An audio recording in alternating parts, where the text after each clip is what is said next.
नाफेड आणि एनसीसीएफ मार्फत सोयाबीन, मूग, उडीद हमीभाव खरेदीला 15 नोव्हेंबरपासून सुरुवात होणार। सरकारकडून एकूण 90 दिवस सोयाबीन खरेदी प्रक्रिया सुरू राहणार असून खरेदी प्रक्रियेसाठी 30 ऑक्टोबरपासून नोंदणी प्रक्रिया बंधनकारक असणार। विदर्भासह छत्तीसगडच्या काही भागांमध्ये आज मुसळधार पावसाची शक्यता। मोंथा चक्रीवादळाचं रूपांतर ठळक कमी दाबाच्या क्षेत्रामध्ये झाल्यानं पावसाचा अंदाज। अरबी समुद्रामध्ये कमी दाबाचा पट्टा निर्माण झाल्यानं कोकणामध्ये आज मुसळधार पावसाची शक्यता। किनारपट्टी भागातील आर्द्रतेचं प्रमाण वाढलं। कोकणासाठी आज पावसाचा येलो अलर्ट जारी।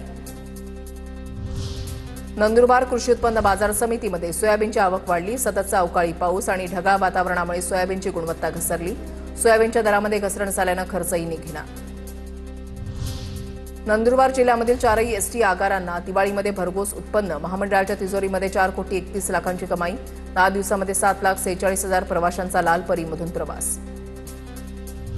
बुलडाणा शहरामधल्या एका वसतिगृहामध्ये अधीक्षक महिलेकडून विद्यार्थिनीला मारहाण।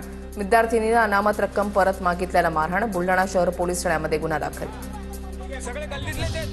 नंदुरबार तालुक्यामधल्या रनाळे गावामध्ये शेतकरी आक्रमक। परतीच्या पावसानं अतोनात नुकसान झाल्यानं नुकसानाची भरपाई म्हणून 5,000 आणि 6,000 मिळाल्याचा आरोप। सरकारनं मदत देऊन शेतकऱ्यांची चेष्टा आणि भीक दिल्याची टीका। गोंदियाला पावसानं झोडपलं। कापणी केलेलं धान पीक पावसामध्ये भिजल्यानं शेतकऱ्यांचं नुकसान। शासनानं पंचनामे करून नुकसान भरपाई देण्याची शेतकऱ्यांची मागणी। नागपूर जिल्ह्यामध्ये 1,600 महिला बचत गटांना प्रत्येकी 1 लाखाची मदत। जिल्ह्यातील बचत गटाच्या 16,000 महिलांना फायदा होणार। नवसखी उद्योगिनी योजनेमधून महिला बचत गटांचं सक्षमीकरण।